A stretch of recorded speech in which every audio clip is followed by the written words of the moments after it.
Eloi, Eloi, lama sabachthani. Hello and welcome to Liam's Lyceum. I'm your host, Liam, aka Hambar, and today I'll be doing a spoiler-free review of Scott Oden's Twilight of the Gods. Twilight of the Gods is a 2020 novel and book 2 in the Grimnir Saga, book 2 of 3, I should say, as well, and book 3 is it's just about to come out here in a week. It is set in 1217 in Norway, at least that's where it starts. A couple centuries after the first book, Ulfrun Hakonardóttir confronts Heimdall Oathbreaker on the battlefield, littered with many bodies. Ulfrun is seemingly long-lived, or at least avoids death somehow. She does not believe in Christ and dislikes Heimdall because of his abandonment of the local gods of the north, tearing down altars to the likes of Oden. Ulfrun is also missing a hand and has it replaced by an iron one fashioned to grip a shield. She is told the doom of times to gather Berserker and Ulfhethnar to make it to the land of the Raven Yachts, or Geats, I guess here in modern English, to meet with a champion at the White Christ at Fimbulwinter dawning. Chapter 2 and the rest of the story is the following year in 1218. Disa is given a task by her grandmother. Either she will become a priestess or die. Neither is desired, the latter because she's essentially becoming a slave to fate in her mind. The hooded one is who she'd be the priestess of, and it's a being you step lightly around, hence, why she seems to think she'll likely die. It's kind of a god quick to anger here. This figure protects the people of Hravenhorgr from Odin's crazed followers, or maybe Christ, and that's a little confusing. This is how Disa gets mixed in with Grimnir in the stuff from Chapter 1. This is what I'd call sword and sorcery, but historical fantasy fans and epic fantasy fans should also be very satisfied. Odin has an energy like Robert E. Howard that is electric and heart-pounding, blood and thunder, but he can also do the opposite well. You do need to know both the joy and sorrow to truly understand either, and again, Odin does a good job making you feel for these characters and feel heartfelt. I'd say he does a little less of that one here than he does in A Gathering of Ravens, but it's still very well done. Grimnir is an orc, a proper redemption of the fantasy race. He's taken as a Kaunar, a Skrælingr, or Orkneas from certain myths of the Germanic North. This story is largely from what we call Norse myth, though more broadly it's Germanic, as well as Christian, less Celtic stuff in this one. A couple centuries have passed and Grimnir is once more embroiled in human affairs, with a side of gods thrown in.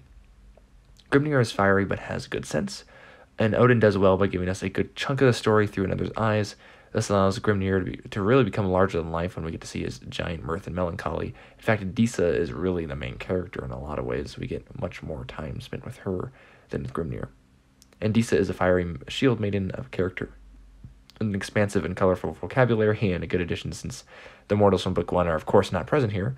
She gets tied up in prophecies of Ragnarok and dealings of her wicked grandmother, descendant of Ithun, the daughter of Bragi, who is a priestess, hence why she's a priestess. She struggles in the bleak and cold environment, but she does so well, and it's impressive, and she grounds the reader in reality, where Grimnir is, again, much larger than life, and I think it's a great dynamic.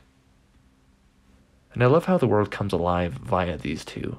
Its fantastic and sorcerous struggles, but very human ones, are thrown into the swashbuckling Saga with sword in hand. There's plenty of seaxes and strong characters all around, and honestly at times it just made me go, hot damn, that's impressive.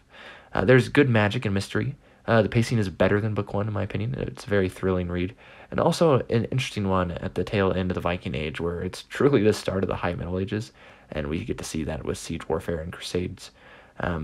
There's lots of rage and angst, but Odin definitely avoids cliche here. Grimnir isn't exactly fluffy, but he cares for his charges and has a sense of humor, even if it's grim. Maybe a comparison to a biker wouldn't be too out of place. Also, he handles this bad Christians pretty well too. The story becomes more epic as it progresses, but once again, it stays grounded protagonists and enemies, but this should please the epic fantasy readers and the sword and sorcery ones, like I said earlier. Conradr makes a good enemy and a sorceress but terrible holy man, a la an Inquisitor or White Cloaks from Wheel of Time. His introduction definitely leads the way for a more interesting character, and it's not near super early on in the book either. There's some good poetry here too. Actually, there's a lot of poetry, very much the Germanic half-line kind, taking the form of prophecy largely. I'm not sure I've seen historical fantasy from the north of Europe done better, honestly, and the two sides seem so distinct and both are alien in ways and familiar in others. These Norse pagans fighting for, well, the right to freedom, essentially, and to live, and these Christian crusaders who don't come off as very Christian at times, but are very interesting. I'm not sure the last time I saw the word clerestory and foreshortened used so much, probably in some humanities class. But Odin's knowledge of the North is commendable, and his, he continues Mirkwood usage like Morris and Tolkien before him, though it's much grittier than either of those two authors. And, of course, I mean, Mirkwood, I don't think he uses the word Mirkwood, he uses the Norse word, of course. There is an ending, of course, that is satisfying, but also leaves room for more story and sets up the last book, which has a dragon on the cover. Anyways, Liam from Liam's Lyceum. I'll catch you next time.